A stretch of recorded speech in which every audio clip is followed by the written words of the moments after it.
জয় রাধে। শুরু করছে আজকে এই ভাগবতী অনুষ্ঠান।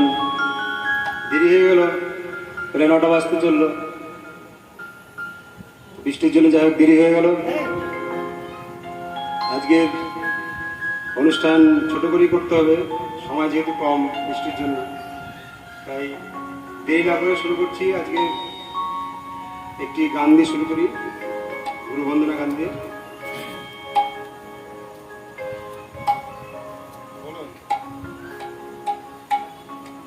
অখণ্ড মণ্ডলাকারং ব্যক্তং যেন চরাচরং তৎপদং দর্শিতং যেন তস্मै শ্রী গুরবে নমঃ। গুরু ব্রহ্মা গুরু বিষ্ণু গুরুদেব মহেশ্বর গুরু সাক্ষাৎ পরম ব্রহ্ম তস্मै শ্রী গুরবে নমঃ।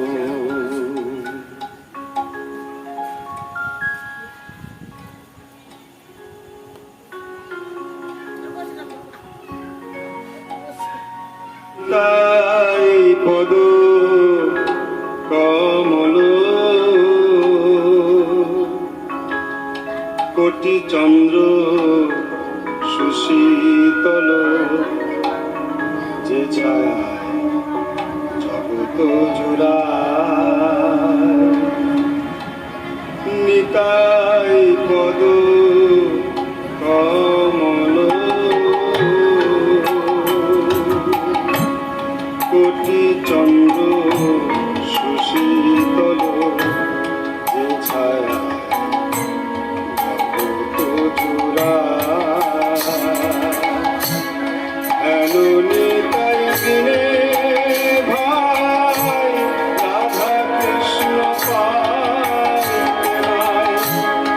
এলো নিতাই দিনে ভাই রাধা কৃষ্ণ পাইতে নাই। বীর করি ভরণিতাই পায়, বীর করি ভরণিতাই পায়। সে সম্বন্ধ নাহি যায়, বৃথা জন্ম গেল তার। সে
সকলকে আমার প্রণাম, ভালোবাসা, অভিনন্দন জানিয়ে ভাগবতীয় কথা আরম্ভ করছি।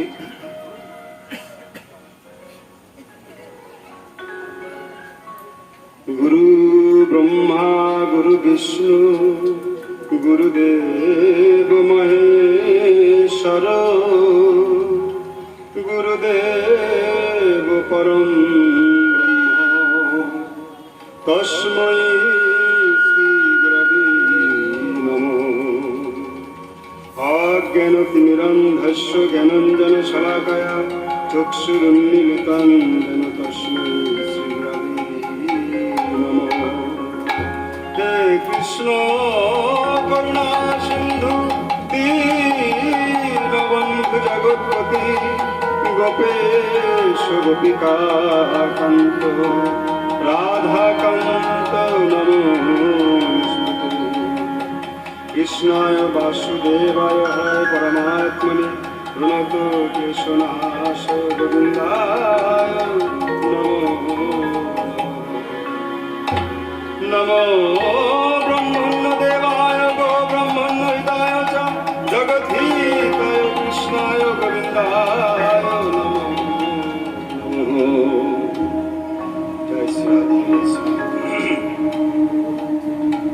নিগম কল্পতরুর গলিতম ফলম সুখমুখামৃত দ্রব্য সংযুতম শ্রীমদ ভাগবতম দশমা। চলে গেল একবারে সানটা একবারে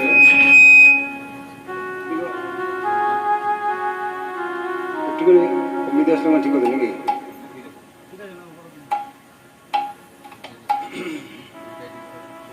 আজকের এখানে ভাগবতীয় কথার শ্রোতা তো খুব কম, অনেক বেশি শ্রোতা, কম বলা ভুল হয়েছে।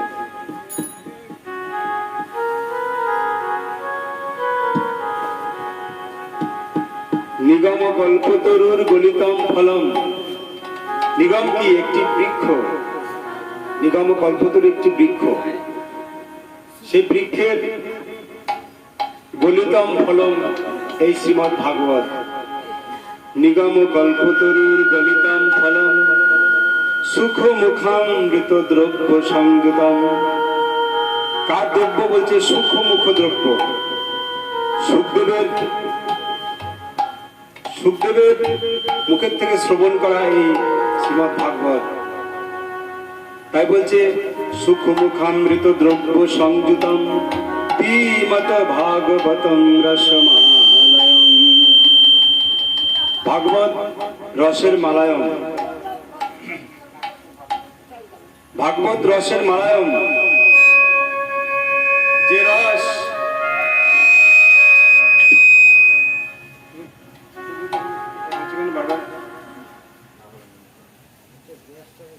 এই বললে পরে এই হচ্ছে সামান্য হবে, সামান্য। এই ভাগবত আজকে এখানে হচ্ছে। এই ভাগবত যখন প্রথম হয়েছিল, এই ভাগবত প্রথম শুনেছিল রাজা পরীক্ষিতকে সুখদেব ব্রহ্মচারী। গঙ্গার তটে বসে শুনিয়েছিল। কেন শুনেছিল? শোনাবার কারণ ছিল, তিনি বলেছিল আমি মৃত্যু পথযাত্রী।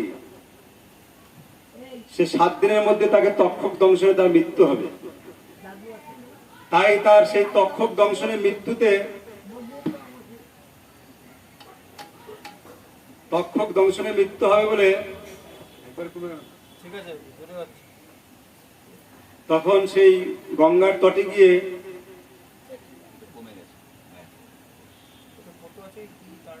পরীক্ষিত অনেক ঋষিদের ডাকলো, ডেকে বলল আমার তো 7 দিনের মধ্যে মৃত্যু হবে, তাহলে আমার কি করা কর্তব্য? আমরা সবাই মৃত্যু পথযাত্রী, সেটা ভুলে গেছি। মনে করছি অনেকদিন বাঁচবো, অনেকদিন ধরে আনন্দ করব, সবার সাথে থাকবো, কিন্তু এটা ভুলে গেছি একদিন মৃত্যু হবে। সবারই একদিন মৃত্যু হবে, মৃত্যু থেকে কেউ রেহাই পাবে না। তাই আমরা সবাই মৃত্যু পথযাত্রী। আমাদের প্রশ্নই সুখদেবের কাছে রাজা পরীক্ষিত এই প্রশ্ন করেছিল যে আমি তো মৃত্যু পথযাত্রী, তাহলে আমার কি করা কর্তব্য, আমার কি করণীয়, সেটা আপনি আমায় বলুন। তাই রাজা পরীক্ষিত এই ভাগবত শুনেছিল সুখদেব ব্রহ্মচারীর কাছে। সুখদেবের কাছে ভাগবত শুনেছিল রাজা পরীক্ষিত। তখন সেখানে অনেক ঋষিরা ছিল। কোন ঋষি বলছে যে আপনার 7 দিনের মধ্যে মৃত্যু হবে, আপনি জলে জলে নেমে হরিনাম করুন। কেউ বলছে পা উপর দিকে তুলে হরিনাম করুন। এক একজন এক এক রকমের বিধান দিয়েছে। তো যখন সেখানে সুখদেব এলো, সুখদেব আসার পর সুখদেবকে দেখে সব ঋষিরা উঠে দাঁড়ালো। সুখদেব তার বয়স ছিল মাত্র 16 বছর, কিন্তু সেখানে যে ঋষিরা ছিল সেই ঋষিদের বয়স ছিল এক একজনের, কারো 500 বছর, কারো 1000 বছর, কারো 5000 বছর, এরকম এক একজনের বয়স ছিল সেই ঋষিদের। কিন্তু 16 বছরের সুখদেবকে দেখে তারা সবাই উঠে দাঁড়ালো, তাকে সম্মান করলো। যখন সুখদেব এলো, সুখদেব আসার পর এখন সুখদেবকে বলছে যে প্রভু আমার কি করা কর্তব্য আপনি বলুন। তখন বলল তোমায় কৃষ্ণ কথা শুনতে হবে। কৃষ্ণ কথাই কথা, বাদ বাকি সব ব্যথা। ঘরে বসে অনেকে গল্প করছে নানান রকমের, ভাগবতে আসার সময় নেই। কিন্তু আমরা ভুলে গেছি যে আমরা সবাই মৃত্যু পথযাত্রী, মৃত্যু আমাদের হবেই, সেটা ভুলে গিয়ে মহা আনন্দে আছি, সুখে আছি, মনে হচ্ছে যে খুব সুখে আছি, কিন্তু মৃত্যু হবেই একদিন, সেটা ভুলে গেছি। তাই রাজা পরীক্ষিত যে প্রশ্ন সুখদেবকে করেছিল, কার জন্য করেছিল? আমাদের জন্যই করেছিল। আমাদের জন্যই সেই সুখদেবকে প্রশ্ন করেছিল রাজা পরীক্ষিত। যেমন ভগবানকে প্রশ্ন করেছিল গীতায়, অর্জুন প্রশ্ন করেছিল। কাদের জন্য প্রশ্ন করেছিল? আমাদের জন্যই করেছিল, আমাদের প্রশ্নগুলোই অর্জুন ভগবানকে করেছিল, কি করা কর্তব্য, আমার যুদ্ধ করা কর্তব্য না আত্মীয় স্বজনদেরকে দেখা কর্তব্য, কোনটা কর্তব্য? তখন ভগবান অর্জুনকে সেই গীতায় 18 অধ্যায় জ্ঞান দিয়েছিল, গীতা জ্ঞান। এই গীতার গান করেছিল ভগবান পরীক্ষিতের কাছে, অর্জুনের কাছে। এই একই প্রশ্ন রাজা পরীক্ষিত সুখদেবের কাছে করছে। প্রশ্ন আসতে পারে, রাজা পরীক্ষিত তো রাজা ছিল, তার কি দরকার ছিল ভাগবত শোনার? কিন্তু রাজা পরীক্ষিত একদিন শিকার করতে গেছিল, তার মনে হলো আমি একটু শিকার করি। জঙ্গলে শিকার করতে গিয়ে তখন শিকার তো সে করতেই পারলো না, উল্টো কি হলো, সে শিকার করতে গিয়ে জঙ্গলের মধ্যে ঘুরতে ঘুরতে ক্লান্ত হয়ে পড়লো। ক্লান্ত হয়ে পড়ে সে শ্রমিক মুনির আশ্রমে এলো, জল পিপাসায়, জল তৃষ্ণা মেটাবার জন্য। ঋষি শ্রমিক তখন তপস্যায় মগ্ন ছিল। তখন শ্রমিক ঋষিকে বলল, আমায় একটু জল সেবা করান। তা শ্রমিক ঋষি তার সে কথা শুনতে পেল না, আর তাকে জলও সেবা করালো না। রাজা পরীক্ষিত রাগগ্রস্ত হয়ে তখন সেই শ্রমিক ঋষির গলায় মরা সর্প জড়িয়ে দেয়। এই মরা সর্প যখন শ্রমিক ঋষির গলায় জড়িয়ে দিল, তখন শ্রমিক ঋষির পুত্র শৃঙ্গির কাছে খবর গেল যে তোমার পিতার গলায় মরা সাপ জড়িয়ে দিয়েছে রাজা পরীক্ষিত। তখন শৃঙ্গি স্নান করছিল, গঙ্গার তটে স্নান করছিল। তখন ছুটে এলো, ছুটে এসে দেখে তাই তো পিতার গলায় মরা সর্প জড়িয়ে দিয়েছে। শৃঙ্গি ঋষি ক্রোধান্বিত হয়ে সঙ্গে সঙ্গে হাতে জল নিয়ে রাজা পরীক্ষিতকে তখন অভিশাপ করলো যে তুমি আমার বাবার গলায় এই মৃত্যু সাপ জড়িয়ে দিয়েছ, তবে আমি অভিশাপ করছি 7 দিনের মধ্যে তক্ষক দংশনে তোমার মৃত্যু হবে। এই 7 দিনের মধ্যে তক্ষক দংশনে মৃত্যু হবে। তখন রাজা পরীক্ষিত তো সাপ জড়িয়ে দিয়ে চলে গেছে, খবর তো জানতে পারেনি। যখন অভিশাপ করলো শৃঙ্গি, তখন সেই ঋষির ঘুম ভেঙে গেল, শ্রমিক ঋষির ঘুম ভেঙে গেল, ধ্যান ভেঙে গেল। ধ্যান ভেঙে গিয়ে তখন সে বললো, এরকম একটা অভিশাপ করলো একজন ভক্তকে। রাজা পরীক্ষিত রাজা ছিল ঠিকই, কিন্তু উনি এত ভালো রাজা ছিল যে রাজত্বে কোনো দুঃখ ছিল না, যে রাজত্বে সবসময় সে ছদ্মবেশে কার কি অসুবিধা তার ঘুরে ঘুরে সে দেখত। তা এত ভালো রাজা ছিল। শৃঙ্গি বলছে, শৃঙ্গির কাছে বলছে শ্রমিক ঋষি যে তুমি এমন একজন রাজাকে অভিশাপ করলে যে রাজা সবার দুঃখ মোচন করে, দুঃখ দূরীভূত করে, আর তুমি এরকম রাজা কি অভিশাপ করলে? ঠিক করেন তখন যাও, শিগগিরই খবর দাও গিয়ে তার কি করা কর্তব্য, তার আয়ু তো 7 দিন আছে।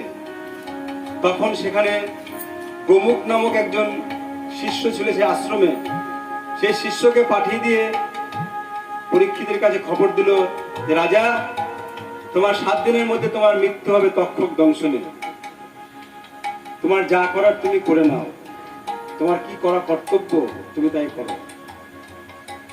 তখন রাজা আনন্দে নাচছে। প্রশ্ন আসতে পারে, যাকে অভিশাপ করলো মৃত্যুর জন্য সে আনন্দে নাচছে, কি ব্যাপার, আনন্দ কি করে হলো? তার তো মৃত্যু হবে। কিন্তু সে আনন্দ কেন করছে? বলছে, ঋষির কি দয়া দেখো, আমায় 7 দিন সময় দিল হরিভজন করার জন্য, আমায় বললো না যে সঙ্গে সঙ্গে মৃত্যু হোক, তা একবারও বললো না। আমায় 7 দিন সময় দিল ঋষি, 7 দিনের মধ্যে তোমার তক্ষক দংশনে মৃত্যু হবে। এই যে 7 দিন, এই 7 দিন আমাদের সবার জন্য। হিসাব করে দেখুন, রবি সোম মঙ্গল বুধ বৃহস্পতি শুক্র শনি, সে 7 দিন আমাদের সবারই। এই 7 দিনে কোনো একদিন আমাদের মৃত্যু হবে, হবে না? আমরা এই 7 দিনের মধ্যে একদিন মারা যাব।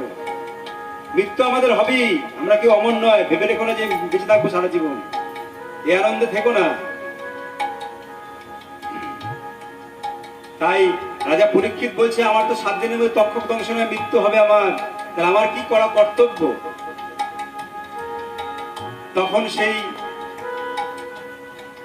সেটা জানার জন্য তখন গঙ্গার তটে তার ছেলে জন্মেজয়কে রাজত্ব রাজসিংহাসনে বসিয়ে দিয়ে তখন গঙ্গার তীরে গিয়ে তখন সে সব ঋষিদের ডেকে জিজ্ঞাসা করলো যে আমার কি করা কর্তব্য।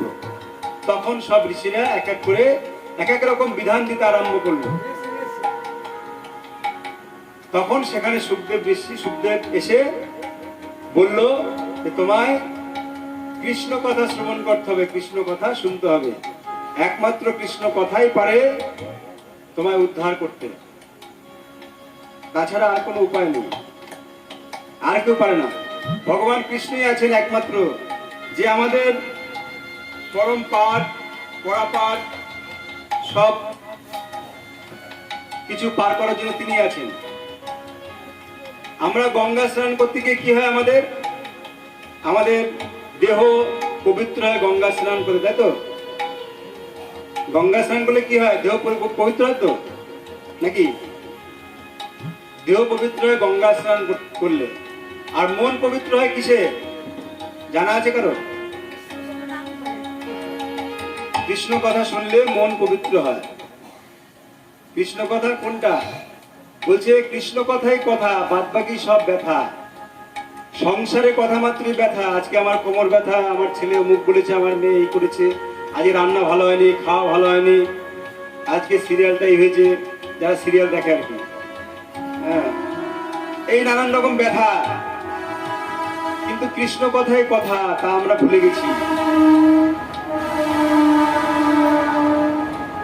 তাই তো বলছে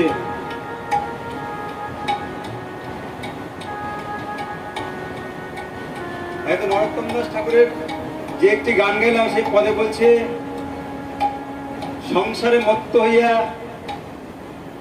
তাকে ভুলে রইলাম, তাকে ভুলে গিয়ে সবকিছু মনে আছে কিন্তু শুধু তাকেই ভুলে গেছি। সংসারে সব কথা মনে থাকে, সংসারে কি রান্না করতে হবে, কি বাজার করতে হবে, কোথায় যেতে হবে, কি কাজ করতে হবে, সংসারে সব কথাই মনে থাকে, কিন্তু কৃষ্ণ সেবার কথা আমাদের কারোর মনে থাকে না। কৃষ্ণ ভক্তির কথা আমরা কেউ চাই না। ভগবানকে প্রণাম করে বলি না যে প্রভু আমায় তুমি কৃষ্ণ ভক্তি দাও, তা আমরা বলি না। আমরা কি বলি, আমার ছেলের একটা ভালো চাকরি হোক, আমার মেয়ের ভালো জায়গায় বিবাহ হোক, আমার ব্যবসাটা ভালো করে চলুক, আমি যেন ভালো একটা চাকরি পাই, এইরকম আমাদের মনের কামনা বাসনা। একবার বলি না প্রভু তুমি কেমন আছো, তুমি কিসে ভালো থাকবে, তা একবার বলি না। আমাদের ভক্তিরা কিরকম, ভয়ে ভক্তি করি, যদি কিছু আবার ভগবান করে ফেলে, তাই একটা তুলসী পাতা আর বাতাসা দিয়ে রাখি ভগবানের সামনে ছোট্ট একটা থালায়। আর একটা গ্লাস, যে গ্লাসটার মধ্যে হাতের কড়ি আঙুল ডোবে না, সেই গ্লাসটার মধ্যে জল দিয়ে রাখি। এই আমাদের ভয়ে ভক্তি। এই ভক্তিতে উদ্ধার হওয়া যায় না। সংসারে থাকা যাবে, সংসারে মানুষ তোমায় ভালোবাসবে, কদিন ভালোবাসবে, বেশি দিন ভালোবাসবে না। সংসার আপন নয়, মনে হয় যেন আপন আপন, আসলে আপন নয়, পর। আজকে যিনি মারা গেছেন এখানে, তিনি সংসারে ছিলেন, যতদিন ছিলেন তাকে প্রাণপন্ন করে চেষ্টা করা হয়েছে, তাকে বাঁচিয়ে রাখার জন্য, তার ট্রিটমেন্ট করার জন্য, তাকে সুস্থ করার জন্য। কিন্তু দেখুন তাকে চলে যেতে হলো। তাই আমাদের সবাইকে একদিন না একদিন যেতেই হবে, এখান থেকে কেউ রেহাই পাবে না।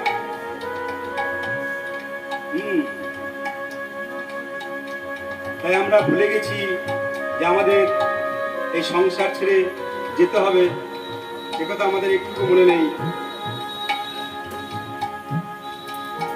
তাই বলছে দিন দুই তিনের কর্তা হয়ে, দিন দুই তিনের কর্তা বলে। দিন দুই তিনের কর্তা, সংসারে কতক্ষণের কর্তা? শ্যামা সুন্দরের গান আছে না, ভেবে দেখ মন কেউ কারো নয়, মিছেই ভ্রমণ ভ্রমণ বলে। ভেবে দেখ মন কেউ কারো নয়, মিছেই ভ্রমণ ভ্রমণ বলে। ভুলো না দক্ষিণাকালী মত হয়ে মায়ার জালে। ভেবে দেখ মন কেউ কারো নয়, মিছেই ভ্রমণ ভ্রমণ বলে। ভেবে দেখ মন কেউ কারো নয়।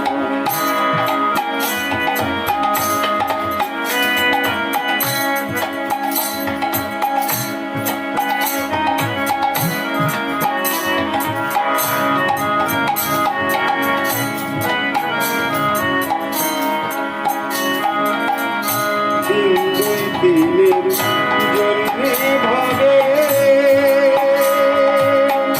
কর্তা বলে সবাই মানে। দিন দুই দিনের জন্যে ভাবে কর্তা বলে সবাই মানে। সেই কর্তারে দেবে ফেলে, সেই কর্তারে দেবে ফেলে কালে কর্তাই রে। ভেবে দেখ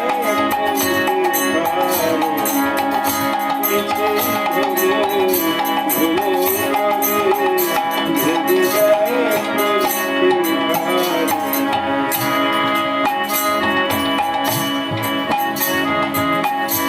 সেই কর্তালে এই কর্তারা কর্তৃত্ব থাকবে না, কর্তৃত্ব আস্তে আস্তে নষ্ট হয়ে যাবে। তাই বলছি সেই কর্তারে ফেলে দেবে কালাকালের কর্তা হলো।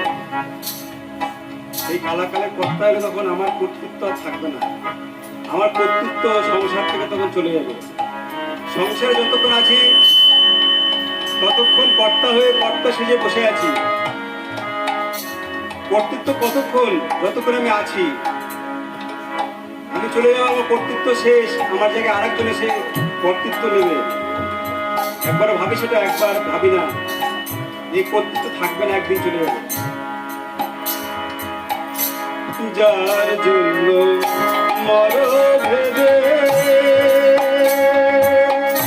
সে কি তোমার সঙ্গে যাবে? যার জন্য মরো ভেবে সে কি তোমার সঙ্গে যাবে? ছাড়া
কেউ কারো নয়, মিছি ভ্রমণ ভ্রমণ বলে। আমরা মিছি ভ্রমণ করছি, বারবার আসছি, বারবার যাচ্ছি, এরকম বহুবার এসছি এই জগৎ সংসারে। আরো কতবার আসতে হবে তার ঠিক নেই।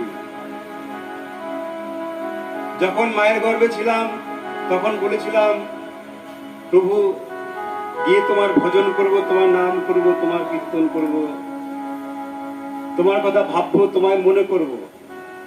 কিন্তু আসার পরে ভুলে গেছি সংসারের মায়ায় পড়ে, ভুলে গেছি যে একজনকে কথা দিয়ে এসেছিলাম যে কি করব গিয়ে পৃথিবীর লোকে গিয়ে কি করবো, এই মনুষ্য দেহ পেলাম। নরোত্তম দাস ঠাকুর বলছে, মনুষ্য জন্ম পাইয়া কৃষ্ণ ভজন না করিয়া জানিয়া শুনিয়া বিষ খাইনি। মনুষ্য জন্ম পেলাম, কৃষ্ণ ভজন করলাম না, জেনে শুনে বিষ খেলাম। সেটা একবার ভাবি।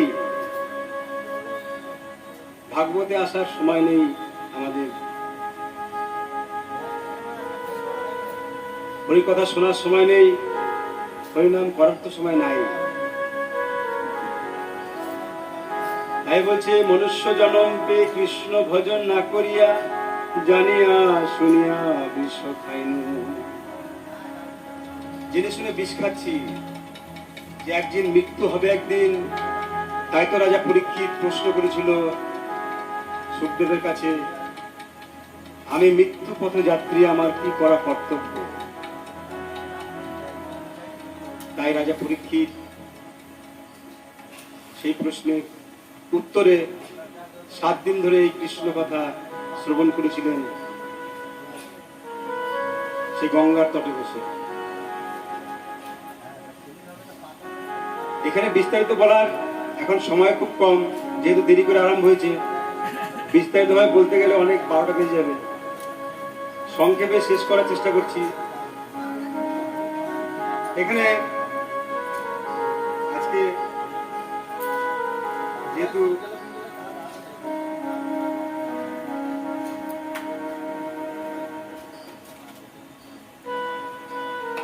এই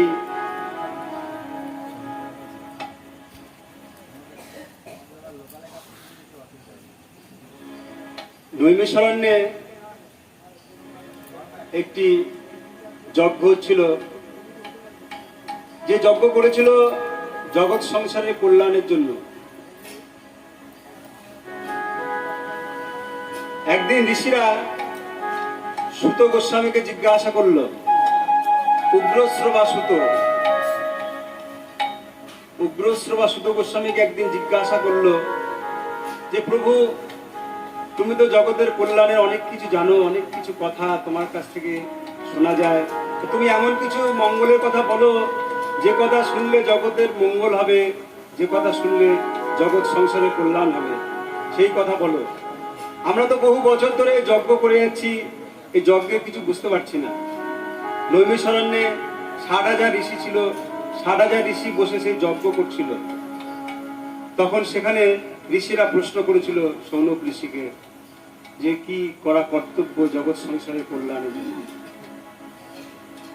তখন সেই 60,000 ঋষি সেই আসরে সৌনক ঋষির কাছে সেই কথা শ্রবণ করেছিলেন।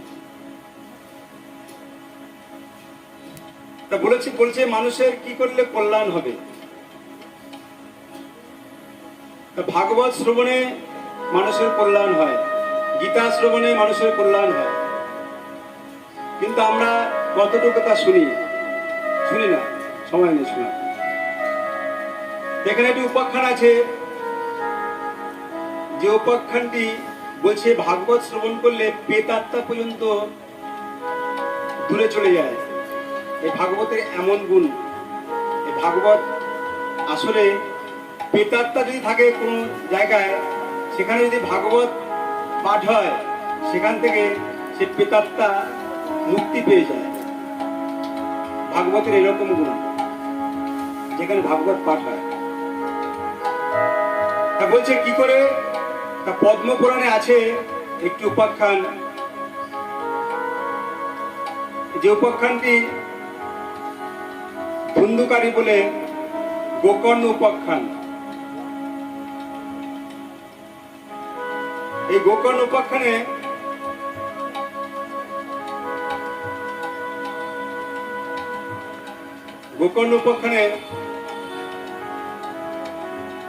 এখানে আত্মদেব নামক এক ব্রাহ্মণ ছিল। এই আত্মদেব নামক ব্রাহ্মণ থাকতো কোথায়? থাকতো একটি নদীর তটে, একটি গ্রামে থাকতো।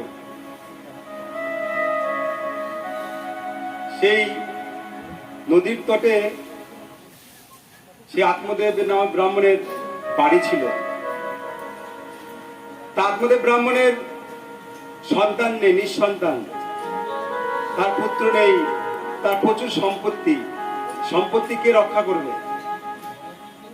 তখন সে সম্পত্তি রক্ষা করার জন্য সে পুত্র চাইলো, কিন্তু তার পুত্র কোনো কন্যাই হচ্ছে না, কন্যা বা পুত্র কিছুই হচ্ছে না। তখন আত্মদেব ব্রাহ্মণ নিজে আত্মহত্যা করার জন্য একটি সরোবরের দিকে ছুটল। সরোবরের কাছে গিয়ে আত্মদেব ব্রাহ্মণ যখন সে নিজে আত্মহত্যা করতে যাবে, কি দেখে একজন সাধু বসে তপ করছে। তো চিন্তা করলো আমি তো মরবই এখন, তাহলে সাধুর কাছে যাই, দেখি সাধু আমায় কোনো সন্তানের ব্যবস্থা করে দিতে পারে কিনা। তখন সাধুর কাছে গেছে। সাধুর কাছে যাওয়ার পরে সাধু হাত দেখে বলছে, তোমার যা ভাগ্য, তাতে তোমার 7 জন্ম তোমার কোনো সন্তান হবে না, নিঃসন্তান তুমি 7 জন্ম ধরে থাকবে। তাহলে কি হবে? তাহলে আমার মৃত্যুই ভালো। সাধু দেখছি আমার সামনে একজন মরবে, এটা ঠিক না। তখন সে সাধু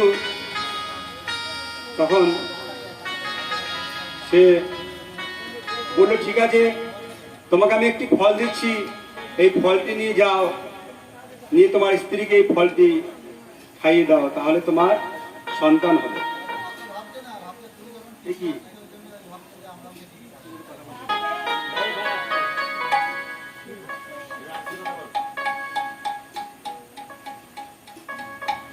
তখন সে আত্মদেব, সেই ব্রাহ্মণ, সেই ফলটি নিয়ে, তার স্ত্রীর নাম ছিল ধুন্ধুকারী, ধুন্ধুলি নাম ছিল সেই স্ত্রীকে গিয়ে বলল, দেখো আমাদের তো সন্তান হয় না, তাহলে এই সাধু একটি ফল দিয়েছে, এই ফলটি তুমি খাও, তাহলে তোমার সন্তান হবে, আমরা নিঃসন্তান থাকবো না। তখন সে ফলটি দেওয়ার পরে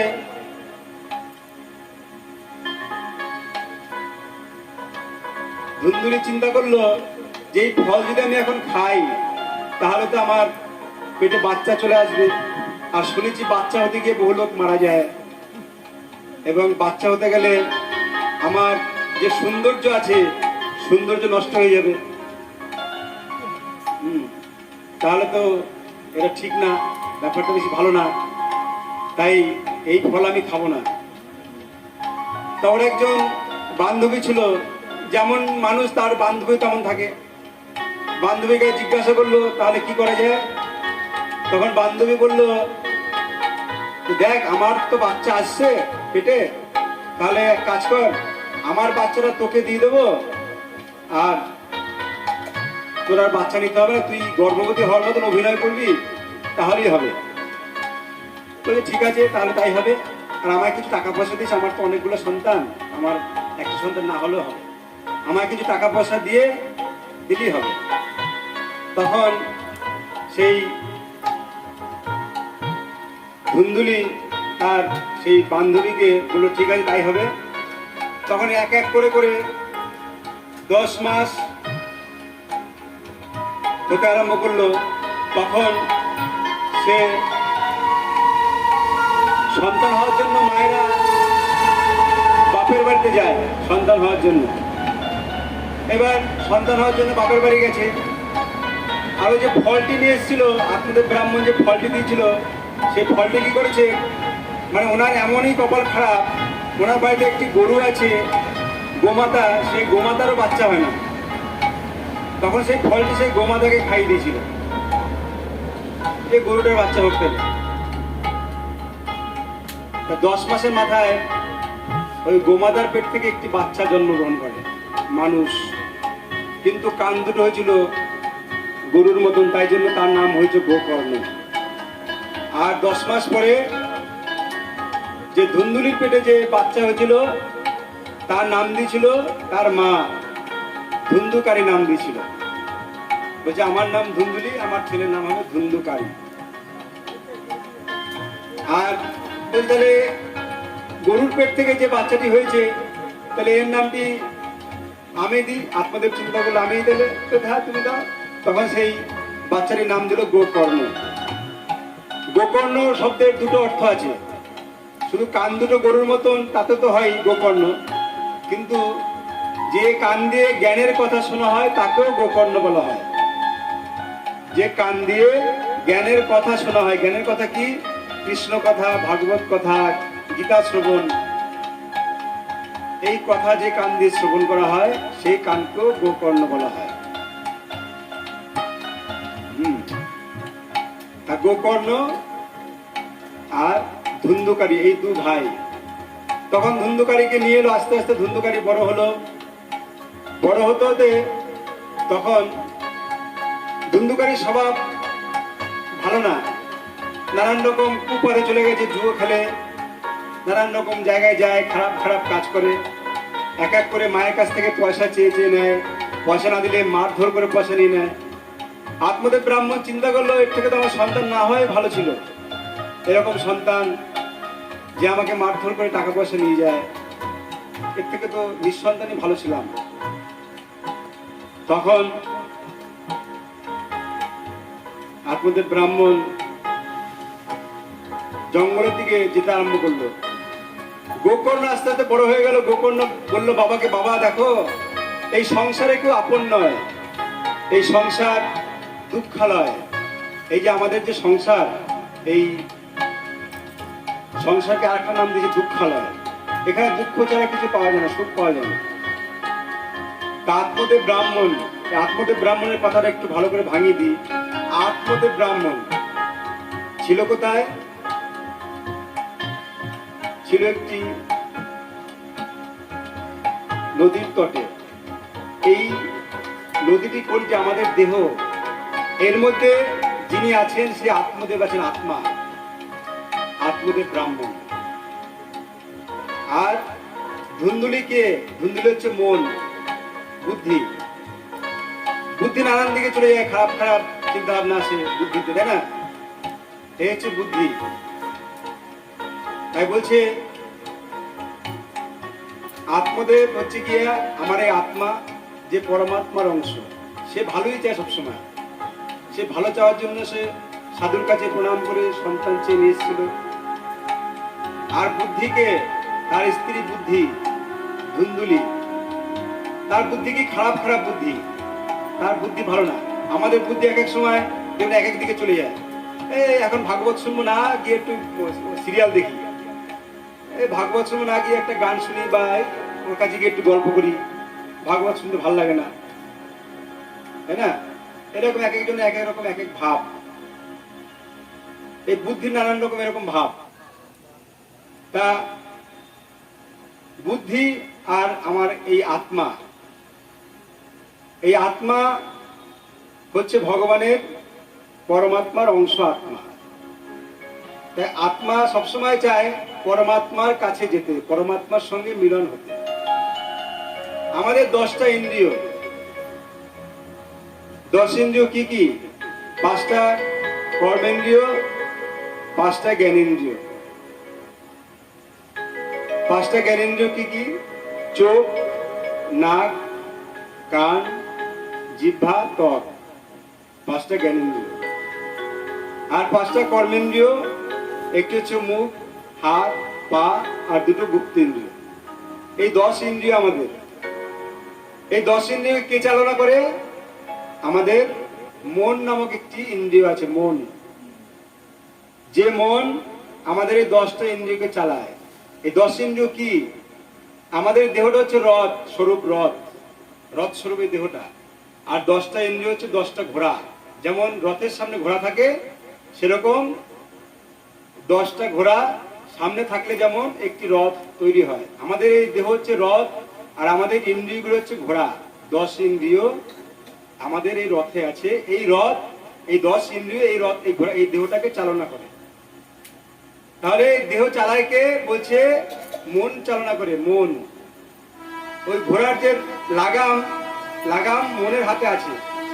মন যেদিকে নিয়ে যাবে সেদিকে এই রথ ছুটে যাবে।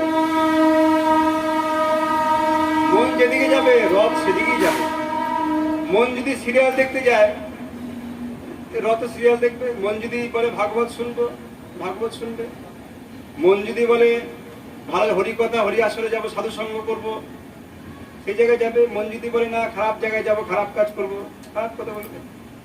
মন যদি বলে না একথা শোনা তখন এই বাজে কথায় সময় নষ্ট করে দিই ভাগবত শোনার টাইম নেই। এইরকম এক সময় মন এরকম হয়, আমাদের মন চঞ্চল। ওই জন্য তো ভগবানকে অর্জুন বলেছে গীতায় যে প্রভু আমার মন চঞ্চল।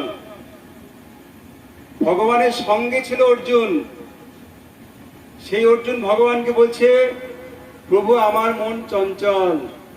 তাহলে আমরা তো ভগবানের সঙ্গে নেই, আমাদের মন তো চঞ্চল হবেই, তাই না? প্রশ্ন তো এটাই হবে যে আমাদের মন তো চঞ্চল হবে, তুমি বড় বড় কথা বললি বা আমাদের মন তো চঞ্চল। অর্জুনের মন যদি চঞ্চল হয়ে থাকে ভগবানের সঙ্গে থেকে, তাহলে আমাদের মন কেন চঞ্চল হবে না? বলছে এই চঞ্চল মনকে ঠিক করা যায়। কিভাবে ঠিক করা যায়? গীতা এই কথা বলে দিয়েছে, দ্বিতীয় অধ্যায় আছে, দ্বিতীয় অধ্যায় এগুলো সম্ভব। অভ্যাস যোগ, অভ্যাসের দ্বারা আমাদের এই মনকে ঠিক করা যায়। অভ্যাস করতে হবে। কি অভ্যাস করতে হবে? আমি খারাপ কথা শুনবো না, আমি যা শুনবো আমার কান দিয়ে ভালো কথা শুনবো সব। আমার এই কান দিয়ে, কান কেন দিয়েছে? এই 10 ইন্দ্রিয়ের কথা যে বললাম, এই কান কেন দিয়েছে? কান দিয়েছে কিসের জন্য? ভালো কথা শোনার জন্য। ভালো কথা কি? হরি কথা শোনার জন্য, ভাগবত শ্রবণের জন্য, গীতা শ্রবণের জন্য, কীর্তন শ্রবণের জন্য। এই কাজ যদি করা হয়, সংসারী কথা তো শুনবোই আমরা, না সংসার চলবে কি করে? অবশ্যই শুনবো। তাহলে কি সংসারের কথা শুনবো না? 100 বার শুনবো। কিন্তু সংসারের কথা শুনতে শুনতে আমাদের ভাগবত কথাও শোনার দরকার আছে। ভাগবত শুনতে হবে, এই কানে ভাগবত শ্রবণ করতে হবে, গীতা শ্রবণ করতে হবে। তাহলে এই কান আমাদের একটি ইন্দ্রিয়, তাহলে কি এই ইন্দ্রিয়টা ভগবানের সেবায় লাগলো, তাই তো? আর এই ইন্দ্রিয় দিয়ে আমি ভগবানের কথা শুনলাম না, শুধু আকাত কথাই শুনলাম, সিরিয়ালের কথাই শুনলাম, নানান রকম আজে বাজে কথা শুনলাম, গল্প শুনলাম, ওই বাড়ির মেয়েটা কি হয়েছে, ওই বাড়ির ছেলের কি হয়েছে, ওই বাড়ির জামাই কেমন ছিল, ওই বাড়ির মেয়ে কেমন ছিল, এই কথাই শুনলাম, তাহলে কিন্তু কাজ হলো না কিছু।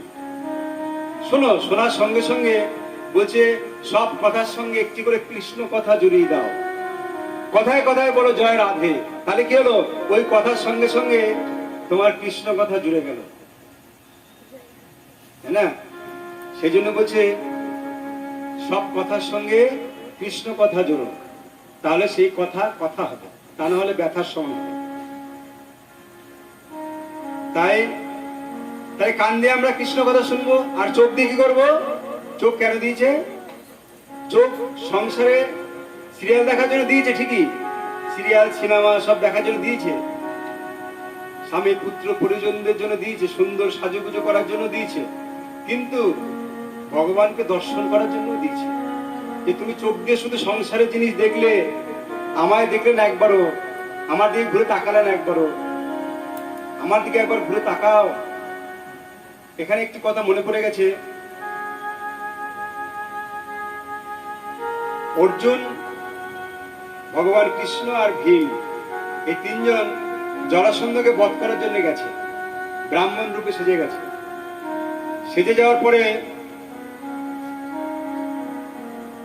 জরাসন্ধকে দেখে বলছে আমরা ব্রাহ্মণ, আমরা তোমার কাছে যা চাইবে তাই দেবে তো? বলছে হ্যাঁ দেবো।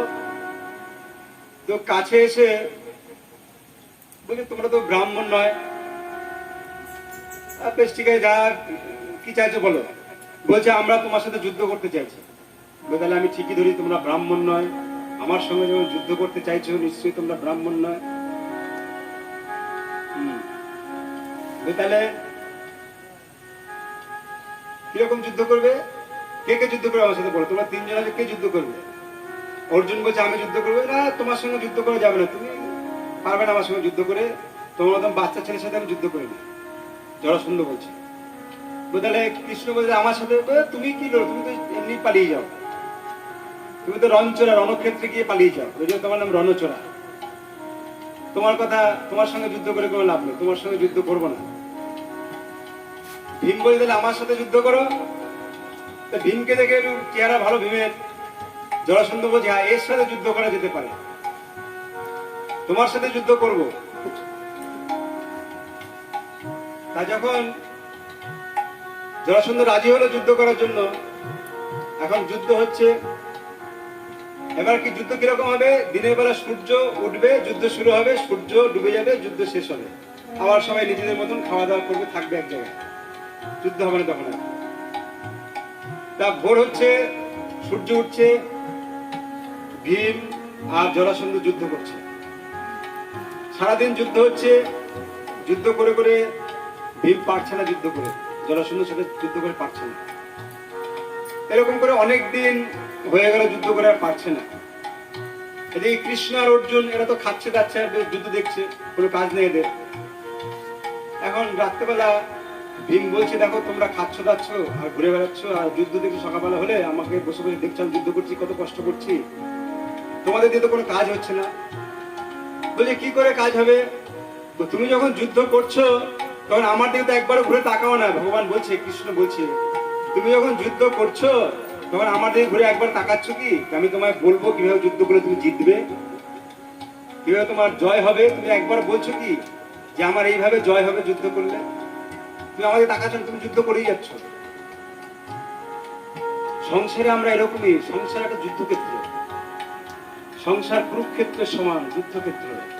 এখানে আমরা সবাই যুদ্ধ করছি, যুদ্ধক্ষেত্রে এসেছি আমরা সবাই, কিন্তু এই যুদ্ধক্ষেত্রে এসে আমরা শুধু নিজেদের সংসারটাই করলাম, যুদ্ধ করছি, ভগবানের দিকে একবার তাকাচ্ছি না। তাই জন্য তো আমাদের একজনের শরীর খারাপ হয়ে যায় না, মাঝে মাঝে হয় না শরীর খারাপ? কেন হয়? তমুক রোগ কেন হয়? বলছে আমার দিকে একবার ঘুরে তাকাচ্ছে না। যখন রোগ হয় তখন ভগবানের কাছে কি বলে, প্রভু আমাকে একটু ভালো করে দাও, আমার সন্তানের এই হয়েছে ভালো করে দাও, আমার বাবার এই হয়েছে ভালো করে দাও, আমার মায়ের এই হয়েছে ভালো করে দাও, আমার মেয়ের এই হয়েছে ভালো করে দাও, জামাই এই হয়েছে ভালো, তাই না? তখন ভগবানের কাছে আমরা যাই ছুটে, তাই না? বলে দেখো যখন কখন যাও, যখন আমাকে প্রয়োজন পড়ে তখন আমার কাছে যাও বলতে, তাছাড়া একবারও তো আমার কাছে আসো না যে আমাদের ঘুরে একবার তাকাও, তোমরা সংসারে যুদ্ধ করছো, আমাদের তাকাও একবার।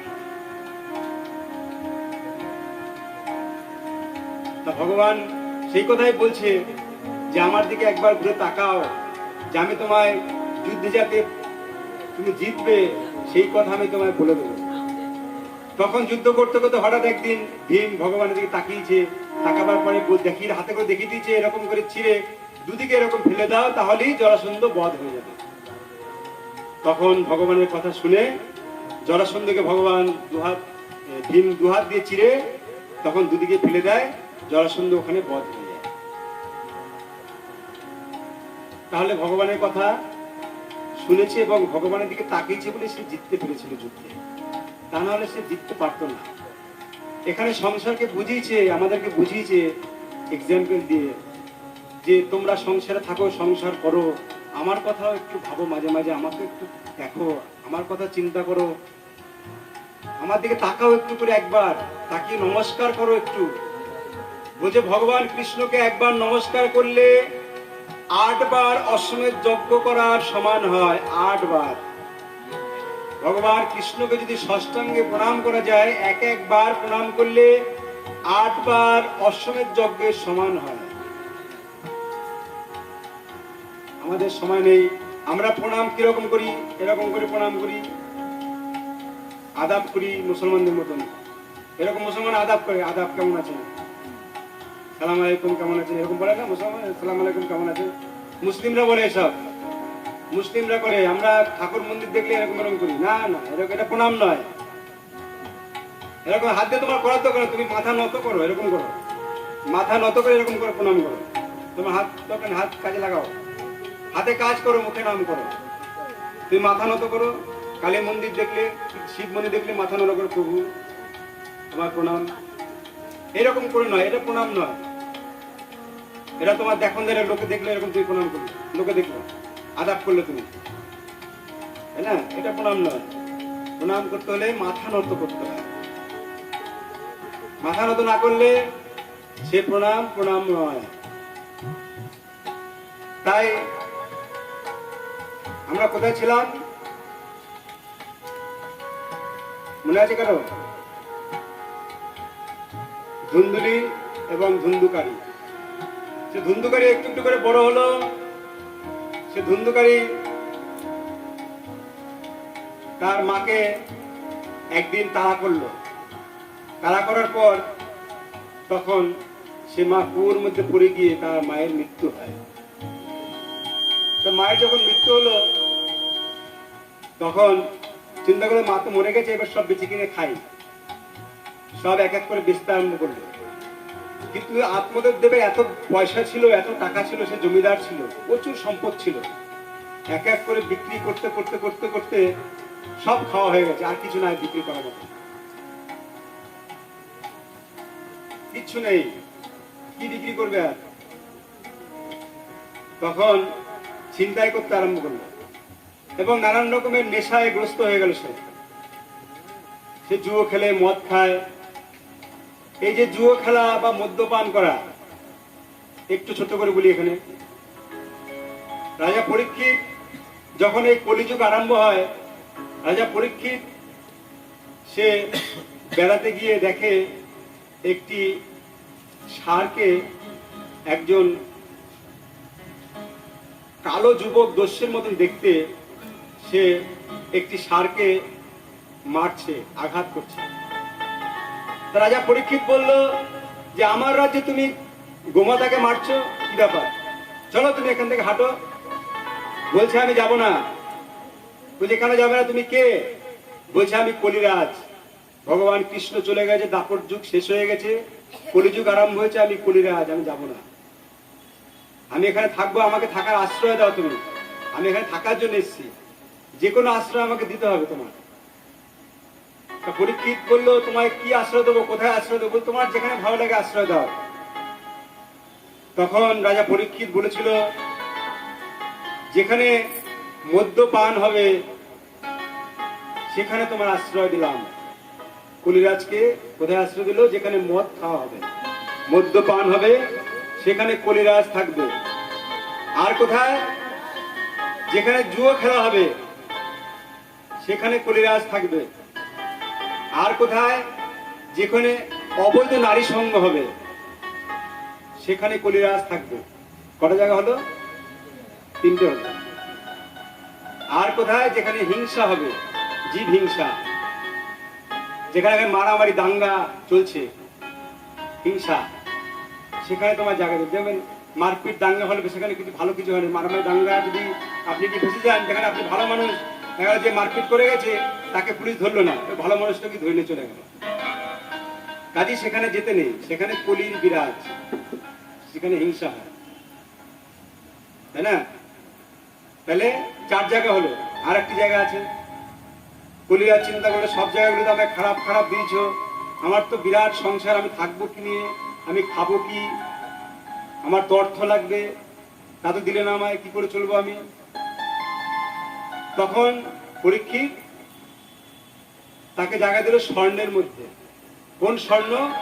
যে স্বর্ণ ছিনতাই করা, ডাকাতি করা, যে স্বর্ণ সৎভাবে রোজগার করা পয়সা নয়, সেই স্বর্ণের মধ্যে পরীক্ষিত সেই কলিকে জায়গা দিল। এই 5টা জায়গায় কলিরাজকে থাকার জন্য জায়গা দিল রাজা পরীক্ষিত। এই 5 জায়গা থেকে এখনো যদি এই 5 জায়গা থেকে কেউ বিরত হয়ে থাকে, সে ব্যক্তি কলিযুগে বাস করছে না। বলছে যে জুয়ো খেলে না, যে মদ্যপান করে না, যে অবৈধ নারী সঙ্গ করে না, যে হিংসার জায়গায় যায় না, যে অবৈধ স্বর্ণ নেয় না, এই 5টা জায়গা থেকে যে এখনো বঞ্চিত মানে থাকে না যে লোক, যে ব্যক্তি, সে ব্যক্তি কলিযুগে বাস করে, সে সত্যযুগে বাস করছে। সে ব্যক্তি সত্যযুগে বাস করছে, কলিযুগে থেকেও সত্যযুগে বাস করছে।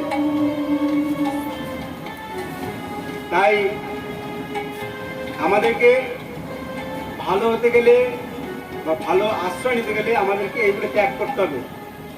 ভাগবতের 4টে অক্ষর, এই কথাটা আমি সব জায়গায় বলি, ভ ব ভ গ ব ত। ভক্তি জ্ঞান বৈরাগ্য ত্যাগ। ভয় ভক্তি, গয়ে জ্ঞান, বয়ে বৈরাগ্য, তয় ত্যাগ।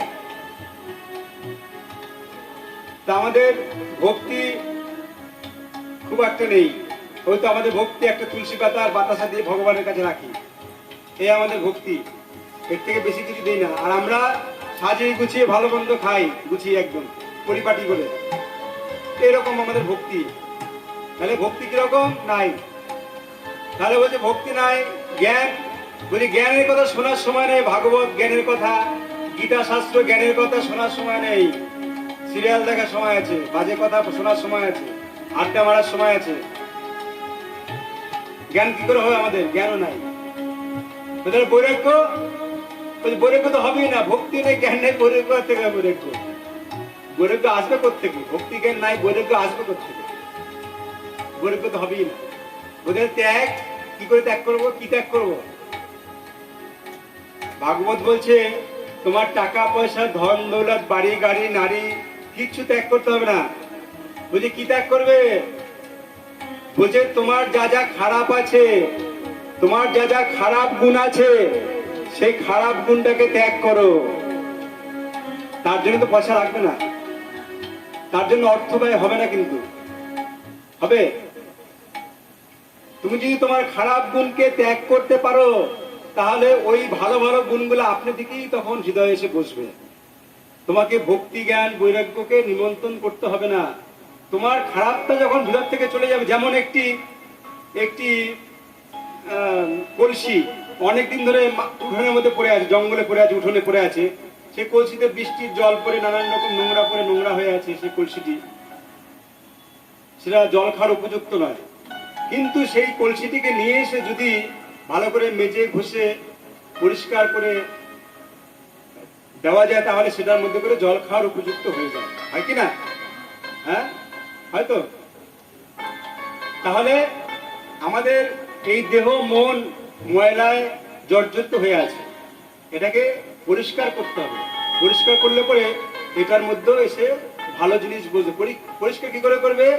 বলছে ওই কলসিটিকে মাজতে যেমন নির্মা লাগে, লেবু লাগে, নির্মা লাগে মাজতে, তেমন তোমার দেহ মনটাকে পরিষ্কার করার জন্য হরি কথা শোনো, হরি কথা শ্রবণ করো, ভাগবত শ্রবণ করো, সাধু সঙ্গ করো। আস্তে আস্তে দেখবে তোমার এই মনটা আস্তে আস্তে পরিষ্কার হয়ে গেছে। তোমার মনের মধ্যে তখন ময়লা থাকবে না, নোংরা চিন্তা আসবে না, খারাপ চিন্তা আসবে না, সব ভালো চিন্তা করবে। তখন চিন্তা করবে আমার এই কথাটায় কেউ অসন্তুষ্ট হতে পারে, কারো খারাপ লাগতে পারে, তাহলে আমি এই খারাপ কথাটা বলবো না, আমি একটু ভালো কথাই বলি। আমার থেকে ভালো কেউ জানেন আমি কতটা খারাপ, কি জানে কেউ? আপনার থেকে ভালো করে জানেন আপনি কতটা খারাপ? আপনার কি খারাপ গুণ আপনার থেকে ভালো করে জানে কি? আমার কি কি ভালো গুণ আমার থেকে ভালো করে জানে না, ঠিক কিনা? আমার কি কি ভালো গুণ আমি জানি, কোনটা কোনটা খারাপ সেটা আমি জানি।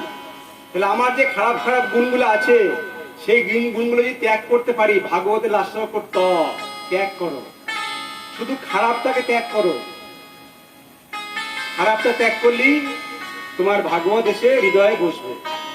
তখন তোমাকে নিমন্ত্রণ করতে হবে না যে তুমি ভক্তি জ্ঞান বৈরাগ্য আমার কাছে এসো, তখন আপনার থেকেই আসবে, ত্যাগ করতে হবে না। তাই তো বলছে ভাগবতের লাস্ট ত্যাগ করো, শুধু নিজের খারাপটাকে ত্যাগ করো, নিজের যা যা আচরণগুলো আছে সেই আচরণগুলোকে ত্যাগ করো। আমি এই কথাটা ভাগবতের সব আসলে বলি,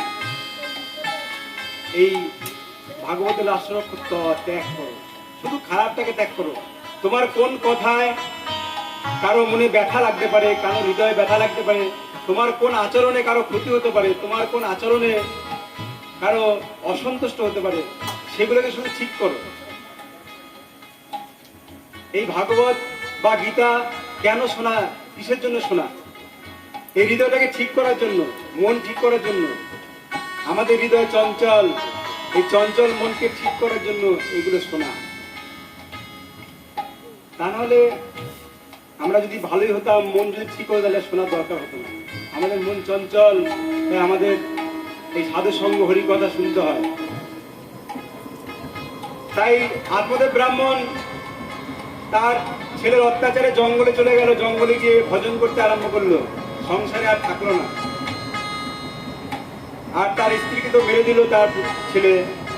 আর ওই ধুন্ধুকারী এক একদিন জুয়ো খেলে আসে, মদ্যপান করে আসে, এসে নানান রকমের উচ্ছৃঙ্খল কাজকর্ম করে। এবং সে কি করলো, 5 জন বেশ্যাকে রাখলো ঘরে। তা 5 জন বেশ্যা চিন্তা করলো সব সম্পত্তি শেষ, এরপরে আমরা কি নিয়ে যাব, আমরা কি পাবো এরপরে, আমাদের কিছু থাকবে না। যেটুকু আছে সঞ্চয় করে নিয়ে আসছে, এইটুকু আমরা নিয়ে পালিয়ে যাই ওকে মেরে দিয়ে। তখন আমি অল্পতে শেষ করি কারণ সময় অনেক হয়ে গেছে। তখন সেই ধুন্ধুকারীকে 5 জন বেশ্যা মিলে তাকে মুখের মধ্যে গরম কয়লা ভরে তার মৃত্যু হলো, তাকে মারলো। যেহেতু তার অপমৃত্যু হলো, অপমৃত্যু হওয়ার পরে সে তখন সেখানে সে প্রেতাত্মা হয়ে গেল, ব্রহ্মদত্ত হলো। তা ব্রহ্মদত্ত হওয়ার পরে এখন তাকে তো উদ্ধার করতে হবে। এখন ওই যে গোকর্ণ তো সাধু হয়ে গেছে, সাধু হয়ে তীর্থে তীর্থে ঘুরে বেড়াচ্ছে। তা একদিন তার কাছে খবর যায় যে তার বংশে আর কেউ নেই, সব মারা গেছে, এবং তার যে ভাই ছিল ধুন্ধুকারী, তার এইভাবে তার মৃত্যু হয়েছে, এবং সে বাড়িতে ভূতে পরিণত হয়েছে, সে ব্রহ্মদত্ত হয়ে গেছে, তুমি পিণ্ডি দিয়ে আসো গয়ায়। তখন গোকর্ণ গয়ায় গিয়ে পিণ্ডি দেয়, গয়ায় পিণ্ডি দিয়ে আরো অনেক অনেক জায়গা আছে, সরস্বতী নদীর তীরে পিণ্ডি দেয়, অনেক অনেক জায়গা আছে পিণ্ডি দেয়, অনেক, সেগুলো এখন বলার সময় নেই। তা সব জায়গায় পিণ্ডি দিয়ে আসার পরে বাড়িতে যখন আসে, বাড়িতে আসার পরে দেখছে যে রাত্রেবেলা যখন ঘুমিয়েছে, ওই ব্রহ্মদত্ত সেই ধুন্ধুকারী তাকে নানান রকমের ভয় দেখাচ্ছে, রূপ দেখাচ্ছে নানান রকমের এক একবার। তখন জেগে উঠেছে, উঠে গিয়ে গঙ্গা জল ছিটি দিয়েছে, বলে তুমি কে? তখন বললো আমি ধুন্ধুকারী, তোমার ভাই, আমাকে তুমি উদ্ধার করো। বলছে আমি তো গয়ায় পিণ্ডি দিয়েছি, তোমার নামে তুমি উদ্ধার হওনি কেন? বলছে গয়ায় পিণ্ডি দিয়েছে, আমার নামে তো পিণ্ডি দিয়েছো, কিন্তু আমার তো গোত্র নিয়ে পিণ্ডি দাওনি তুমি। বই কিরকম কেন, তুমি আমাদের গোত্রের নয়? বলছে না, আমার মা আমাকে এনেছিল তার বান্ধবীর কাছ থেকে, আমি এই গোত্রের নয়, তাই আমার পিণ্ডি দান করেছে, সেই পিণ্ডিতে আমি উদ্ধার হইনি। তখন ভোর হয়েছে, ভোর হওয়ার পর এখন চিন্তা করছে কি করা যায়। তখন গোকর্ণ সূর্যদেবের উপাসক ছিল, সূর্যদেবকে জিজ্ঞাসা করলো, প্রভু কি করব আমি এখন, কি করে উদ্ধার করব? বলছে একে উদ্ধার করতে হলে একমাত্র ভাগবত কথা দাও। 7 দিন ধরে যদি ভাগবত পাঠ হয় এখানে, তাহলে পরে এই আত্মা উদ্ধার হয়ে যাবে। তখন সেখানে 7 দিন এই ভাগবত কথা শুনিয়েছিল গোকর্ণ, সেই আসরে 7 দিন ভাগবত কথা শুনেছিল। সেই পেট বসছিল একটি বাঁশের মধ্যে, 7টা গীত 7 দিন পাঠ হয়েছিল, এক একটি করে গীত এক এক দিন ফেটেছিল। 7 দিনে 7টি গীত ফেটে তখন সেই গোকর্ণ কোথায় গেল? সে বিষ্ণুলোকে চলে গেল। বিষ্ণুলোক থেকে তাকে রথ নিয়ে যাওয়ার জন্য বিষ্ণুলোকে চলে গেল। দেখুন, একটি পেট যদি ভাগবত শ্রবণ করে বিষ্ণুলোক যেতে পারে, তাহলে আমরা তো সাধারণ মানুষ, আমরা পারবো না কেন বিষ্ণুলোক যেতে? তাই না? আমাদের মনে তো আশা আছে ভালো জায়গায় যাবো, মৃত্যুর পরে খারাপ জায়গায় যেতে না যাবে। আমাদের ভালো কর্ম করতে হবে, তার জন্য যেন কুকর্ম না করি, ভালো কর্ম করতে হবে তার জন্য। তাহলে ধুন্ধুকারীর মতন লোক যদি পেটজনি থেকে সে বিষ্ণু লোকে যেতে পারে, আমরা কেন পারবো না? আমাদেরকেও ভালো কর্ম করতে হবে। তাই ভাগবত সেখানে 7 দিন ভাগবত শ্রবণের পরে সেই ধুন্ধুকারী উদ্ধার হয়ে গেছিল, বিষ্ণু লোকে চলে গেছিল। তাই আজকে সবাইকে বলছি, তাই আপনারা যেখানে পারবেন এই ভাগবত শ্রবণ করবেন, ভাগবত শুনতে যাবেন, ভাগবতের আসরে যাবেন, ভাগবত শুনলেন, গীতা পাঠ শুনলেন, গীতা শুনলেন। তাহলে পরে আমাদের এই আত্মা একটা খোরাক আছে। দেহের যেমন খোরাক আমরা ভাত ডাল তরকারি প্রতিদিন খাই, সেবা করি, এই আত্মা একটা খোরাক আছে। আত্মা চায়, আত্মা আমাদের পরমাত্মার অংশ।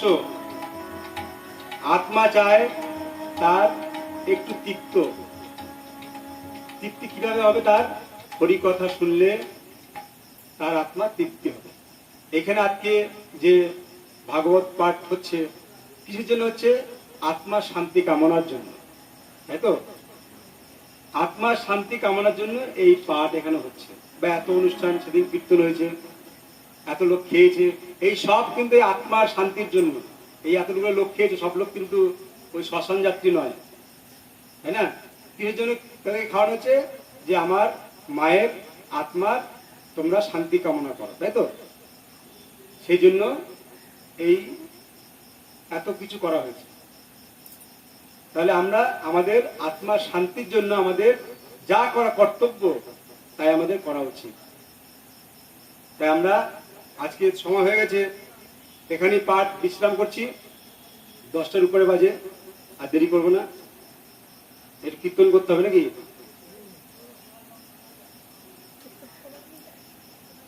কীর্তন করে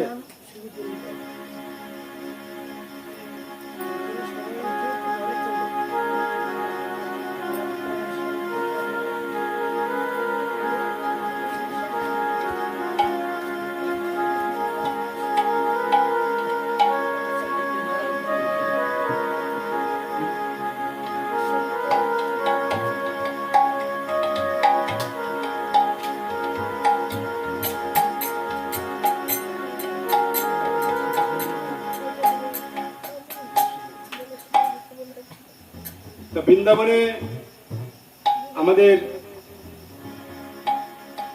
কৃষ্ণ কথা বলার সময় পেলাম না। কৃষ্ণ কথা বলার সময় হলো না, তাই সখীরা, যারা বৃন্দাবনের সখী যারা আছে, তারা প্রশ্ন করছে, এক সখী আর এক সখীকে প্রশ্ন করছে, সখী সে হরি কেমন বল। তাই নজরুল ইসলাম একটি গান গেয়েছিল, নজরুল সঙ্গীত, যেগুলো একটি মুসলমান হয়ে সে তার কি ভাবধারা ছিল, সেই ভাবধারার উপরে সে গেয়েছে একটি গান।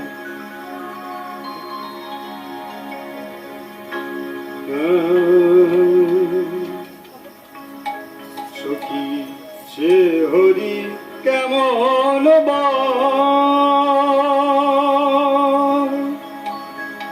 নাম শুনে যা এত প্রেম আসে, নাম শুনে যা এত প্রেম জাগে, চোখে আনে এত জল। সখী সে হরি কেমন বল, সখী সে হরি কেমন বল, নাম শুনে যা এত প্রেম জাগে, নাম শুনে যা এত প্রেম জাগে, চোখে আনে এত জল। সে হরি কেমন বল, সে হরি কেমন বল।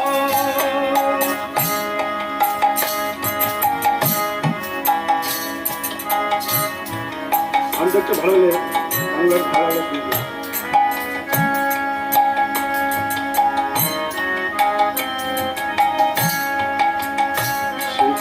আসে পৃথিবীতে গাহে রাধা নাম বাঁশরীতে, সে কি আসে পৃথিবীতে গাহে রাধা নাম বাঁশরীতে, যার অনুরাগে বিরহ যমুনা, যার অনুরাগে বিরহ যমুনা হয়ে ওঠে চঞ্চল। সখী সে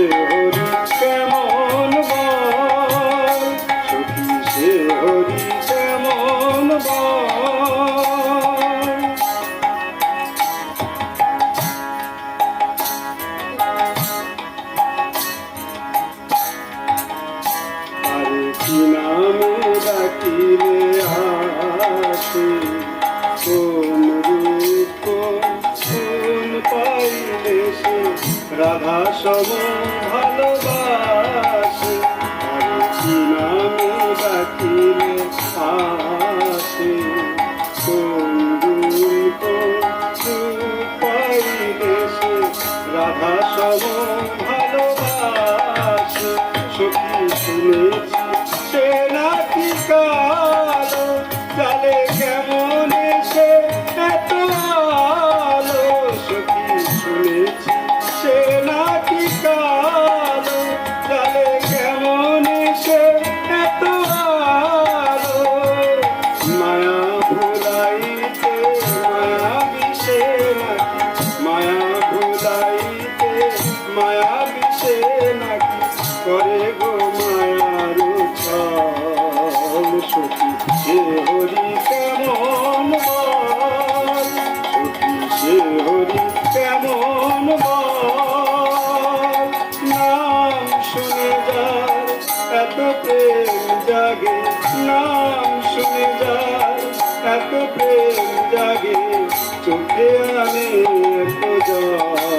সখী সে হরি কেমন বল, সখী সে হরি কেমন বল, সখী সে হরি কেমন বল।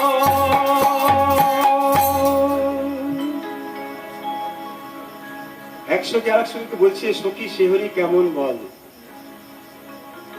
বলছে কোন গুণে আমায় ভালোবাসবে, কোন রূপে আমায় ভালোবাসবে, সে রূপও নেই সেই গুণও নেই আমার, কি করে আমায় ভালোবাসবে। তাই এই বিরহের এই সঙ্গীতটি নজরুল ইসলাম লিখেছেন। দেখুন একজন মুসলমান হয়ে, এরা মুসলিম নয় হিসাব মতন, এরা এক একজন ঋষি, এদের কোনো জাত হয় না, এরা এক একজন ঋষি। তার মনের মধ্যে কি ভাব দেখুন। আমাদের আমরা হিন্দু হয়ে আমাদের এই ভাব কোথায়? তাহলে তারা ঋষি, তাদেরকে ঋষি বলে।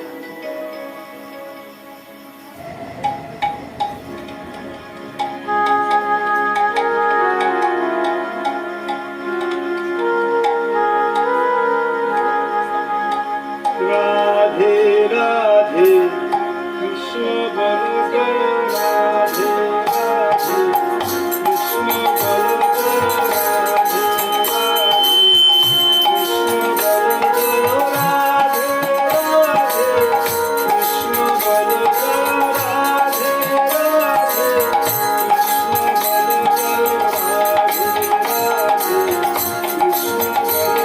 রাধে, কৃষ্ণ বল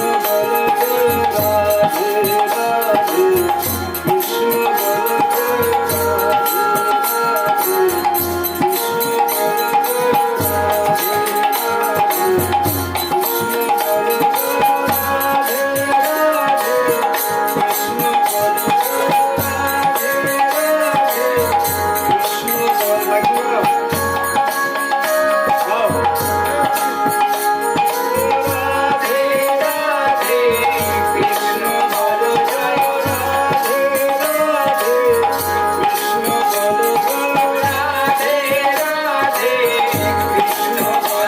রাধে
অদ্বৈত গদাধর শিবাসাদি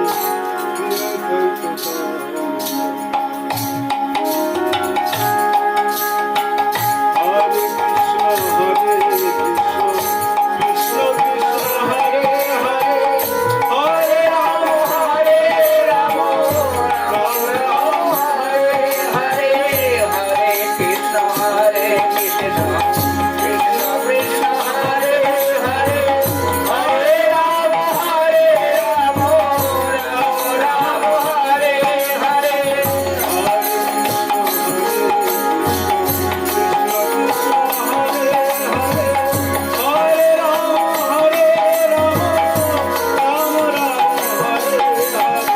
हरे कृष्ण हरे कृष्ण कृष्ण कृष्ण हरे हरे हरे राम राम राम हरे हरे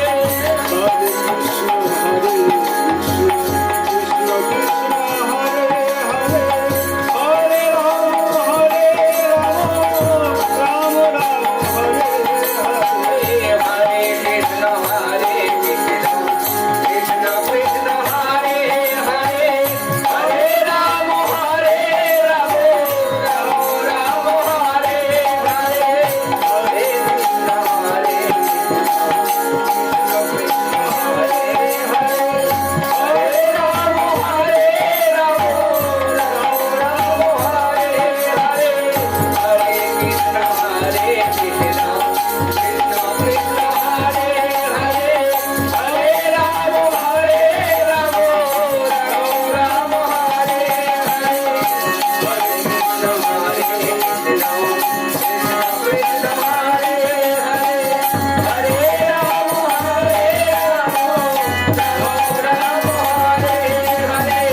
हरे कृष्ण हरे कृष्ण कृष्ण कृष्ण हरे हरे हरे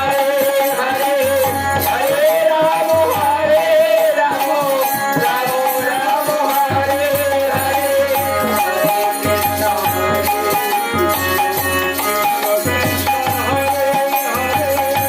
हरे हरे हरे कृष्ण हरे कृष्ण कृष्ण कृष्ण हरे हरे हरे राम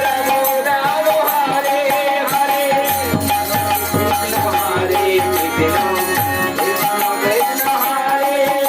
हरे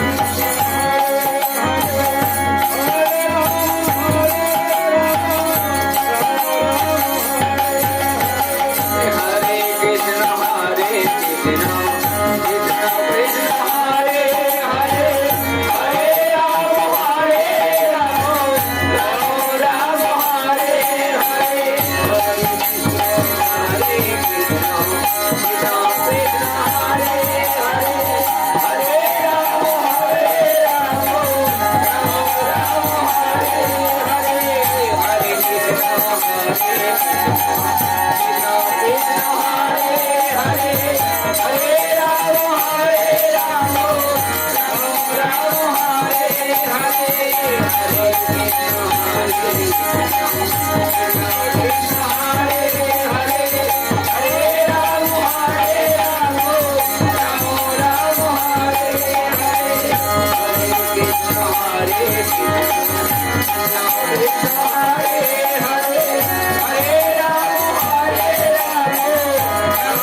राम हरे हरे हरे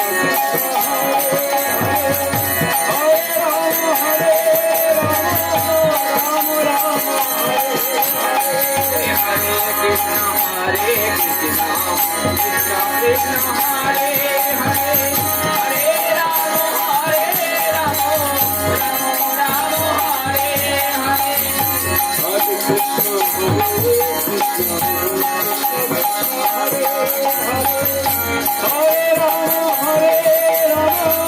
राम राम हरे हरे हरे कृष्ण हरे कृष्ण कृष्ण कृष्ण हरे